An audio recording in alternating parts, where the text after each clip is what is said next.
Hi guys, कसे आहात तुम्ही? आय होप तुम्ही सगळेजण ठीक असणार आहात. ब्लॉगची स्टार्टिंग आज मी खूप दिवसांनी करते आणि खूप दिवसांनी मी मिनी ब्लॉग पोस्ट करते आणि मी आज बनवायला घेणार होते बटर नान. मी नान हे फर्स्ट टाईम ट्राय करते आणि मला सकाळी खाली जायला खूप वैताग आला होता, म्हणून मी ब्लिंकेटवरनंच चिकन, कलेजी, दही आणि लायजूसवरनं तर मी पहिल्यांदा चिकन मागवलं. तर बघूया कसा असतो आपला एक्सपिरियन्स. आता चिकनची क्वांटिटी मला खूप कमीच वाटली, म्हणजे असे मोठे मोठे पीस आले होते, फक्त 4 पीसेस आलेले.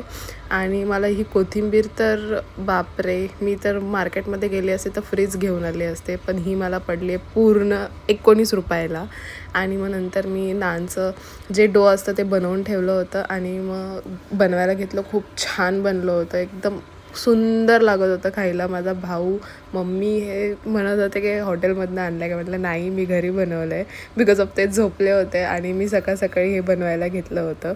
आणि मग जॉबवरती थोडंसं असं ऊन येत होतं तर मस्त वाटत होतं, म्हणून थोडी क्लिप घेतले आणि मग मी तिकडून ना नेल्स करायला गेले होते आणि नेल एक्सटेन्शन केले. खूप छान होते. आणि आमच्या इथे ना आज शूट टाईप अशी वॅनिटी आलेली, तिचा पण क्लिप घेतला. आणि भेटूया नेक्स्ट ब्लॉगमध्ये. बाय.